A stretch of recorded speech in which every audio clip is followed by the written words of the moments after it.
guys, we will be looking to this cute cat this whole video. I'm kidding. This will be a very serious video for all of us. Okay, I think I'm ready for this video. I have a cute sweater weather outfit, a Christmas tree, and a cute cat. We are ready to talk about New Year's resolutions.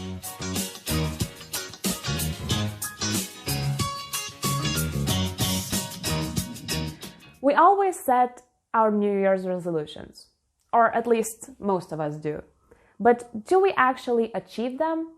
Do we set them right to achieve them? So in this video, I will be honestly revealing 3 great strategies to approach your goal setting in order to set the right goals for your 2020, that you would actually achieve them. We will start with a quick win for you.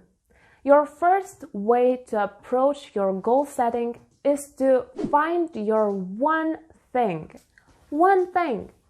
Okay, this sounds really easy, but it's not that easy. So the thing is that in the book, One Thing, I guess it's written by, okay, let me Google it. One more second. Wikipedia says that it's Gary V. Keller and Papasan who wrote the book The One Thing. So essentially, this book recommends to simply choose one thing, one goal to focus on, but it also says that it's not only about focusing your attention towards one goal. It's choosing the goal right, that it would have impact not only on one area of your life, but on many of them. So to make it easier for you to understand, I will give you an example. Let's say you want to be spending more time with your family, you want to be healthier, and you want to create your own business. And it seems that all of these 3 things are from different areas of your life and they have nothing together. But when you think deeply enough, you will understand that, for example, if you choose to focus on starting going to the gym 3 times a week, it can have impact on all of these areas of your life. For example, when you start going to the gym consistently, you will be healthier, you will be more motivated to have a better diet, so maybe you will be starting cooking at home more oftenly. So this will mean that you will have more quality and fun time with your family because you will be all eating together. And not only this, but after going to the gym consistently for quite some time and having a better diet, you will become more focused, mentally focused, to start working on your business. And having better relationships with your family can lead to them helping you to focus on your dream. So who could have known? Things are connected in life, and if you find that connection and that one thing that will start everything, it will become way easier for you to achieve many goals at once. Okay, so now let's talk about the second way to approach goal setting right. The second way is to think about all of the roles that you are playing in life.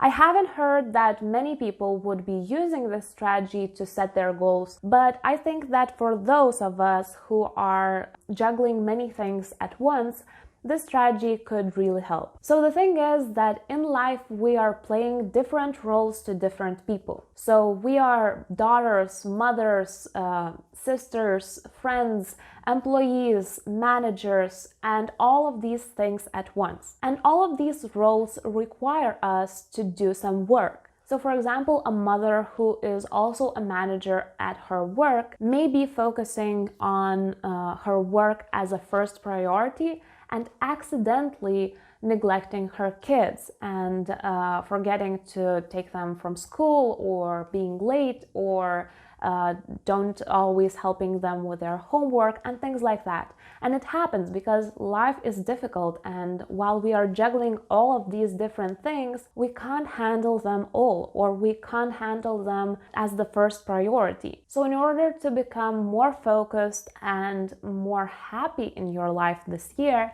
I would recommend to use this strategy. First of all, write down all of the roles that you have in your life. Secondly, review all of these roles and think about which of the roles make you happier and more fulfilled. The third step is to say no to some areas of your life where you don't feel fulfilled and happy, or to set them on a back burner.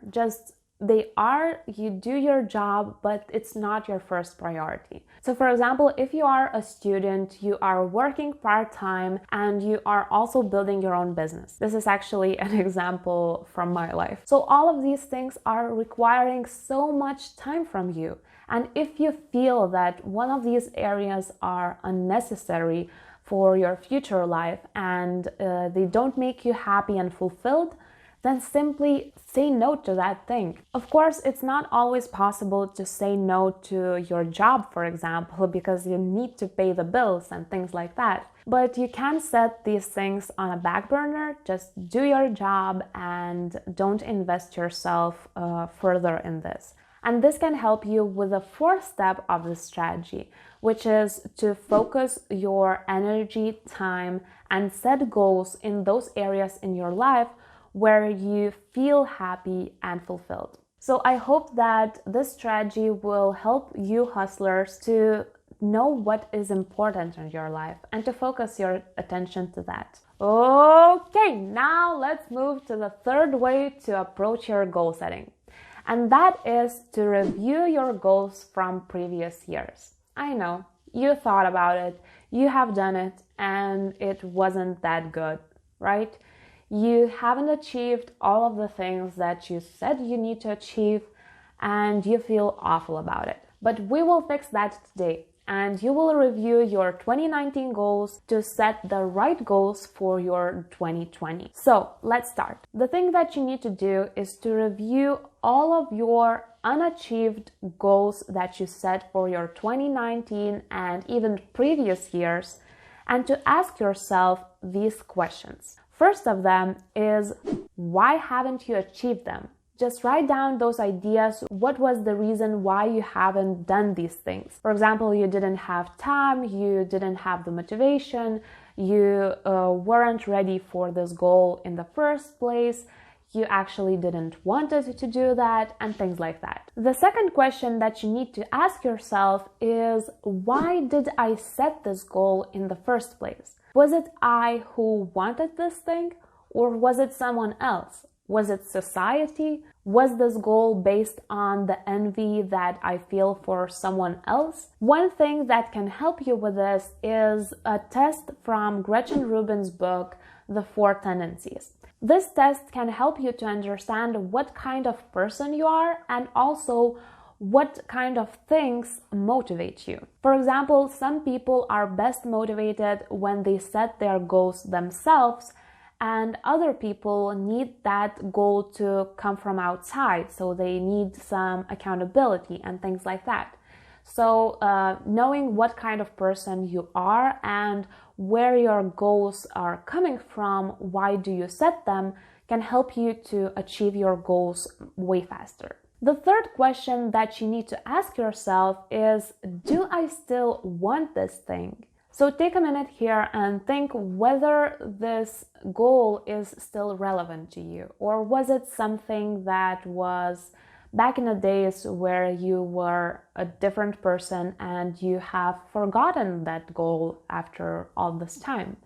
So be honest with yourself here. And the fourth question for yourself is, how can you rephrase this question for the better if the motivation behind it was worst? Or how can you prepare for this goal better this time? So maybe last year you had a goal to lose 10 pounds and you tried to do that by jogging 2 times a week. And maybe this year you understood that your motivation behind losing 10 pounds wasn't that good. Maybe you understood that you were simply envying someone else and this wasn't motivating you. It was just depreciating. So maybe this year you can rephrase this goal and to say that you want to be feeling better about yourself. This could mean that you will be having a better conversation with yourself, so you will be writing what you're grateful for each night. It also can mean that you will be trying to be more active each day because it shows love for yourself. So you will be going to the gym 3 times a week or things like that. And it could also mean that you will be trying a better diet. So you will be doing research what could be healthier for your diet. The thing that I want to stress here is that you need to have good motivation behind your goals, and you also need to make them smart, so measurable and things like that. So at this point of the video, I hope that you learned 3 new ways to set the right goals for your 2020. And we will be continuing this self-development talk in my next video because, inspired by Michelle B, I will be sharing with you 20 small changes that you can make for your happier 2020. In the meanwhile, you can watch these 2 videos on my channel, and always remember to keep striving forward.